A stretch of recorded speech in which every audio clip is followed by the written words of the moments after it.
It's time for business. Emmanuel Abadjiriafe is here. Hello, Emmanuel. Hi, Easy. How are you? I'm well, thank you. How about you? Thanks, fine, thanks. All right. They said we should be excited about Ghana football because of the election of the new president. Exactly. All right, you bring us to business. Thank you very much, Easy, and thank you for joining me on Business Tonight.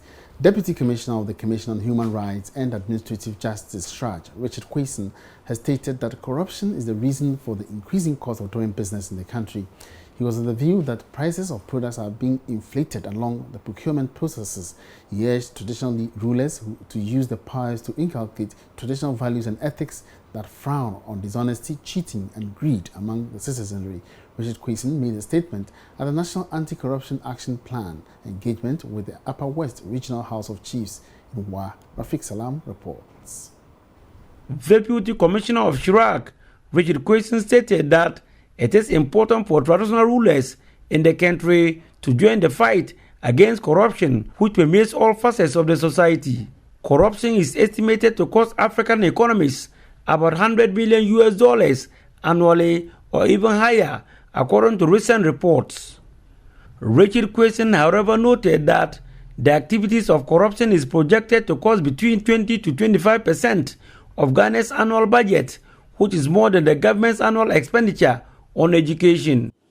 They also said that when it comes to procurement activities in Ghana, when we buy an item that is said to cost 100 cedis, we get a value of only 70 cedis. The 30 cedis is wasted or lost through corruption. And so as a result, the cost of doing anything in this nation has become very, very, very high. We have inflated the cost of everything that we do in this country. Members of the Upper West Regional House of Chiefs commended the two anti-graft agencies for enlightening them on the issue. Some of them, however, have some concerns. So that is why I am worried. Those we are reporting to, how honest are they to make sure that they don't disclose your identity?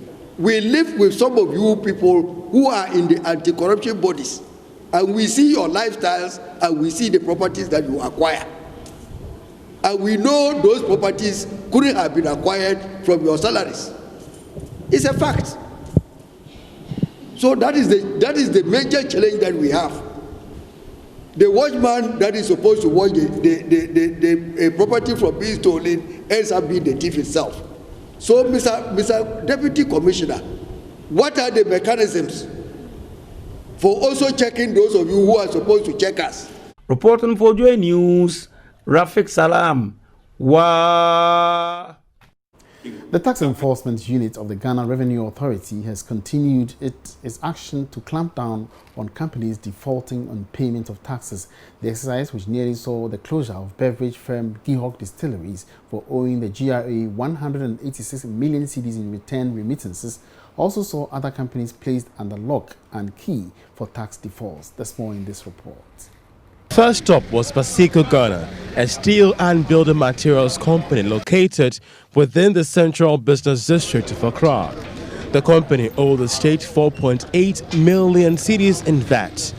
Workers were ordered to pack out for the entire premise to be sealed off.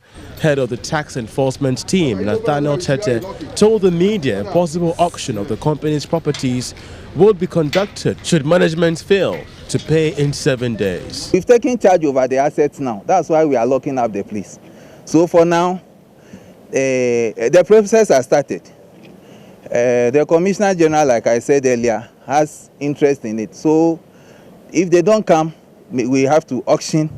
The Commissioner General will have to auction the properties here. Then we take the monies that is due Commissioner General, and the rest will be given back. At Gihok Distillery, a beverage manufacturing company, management spent time negotiating with the GRA staff to prevent a shutdown for defaulting in excess of 182 million cedis and returned without remittances.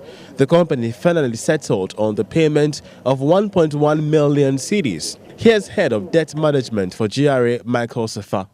As at now, they are owing a total amount of 182 million, but it's made up of interest of about 154 million, and then the principal is 17.6 million. For how long?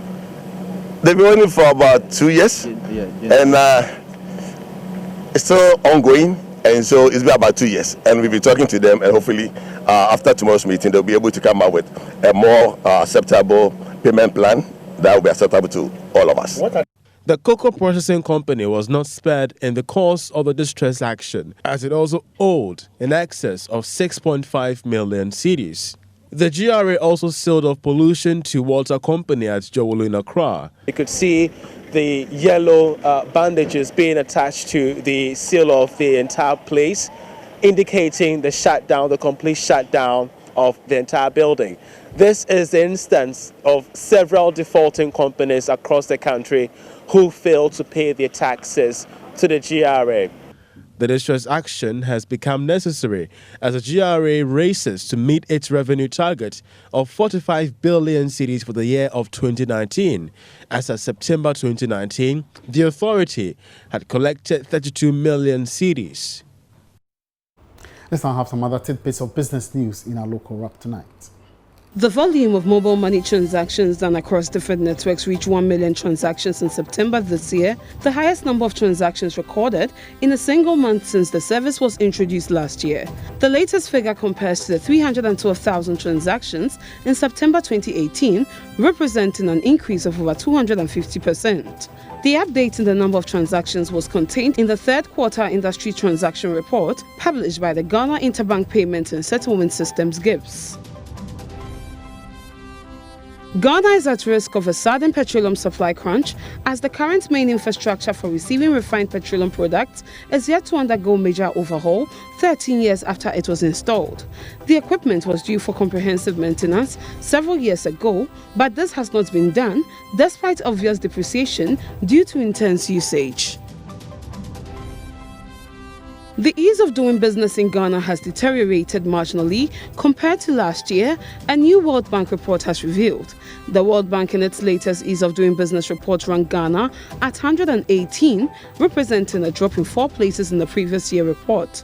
The latest ease of doing business report, which measures businesses' competitiveness in 190 countries, attributes Ghana's drop to government's decision to convert GetFund and NHIL levies to straight taxes. And that's it for the first round of business. I'm coming back after 8 with more business news.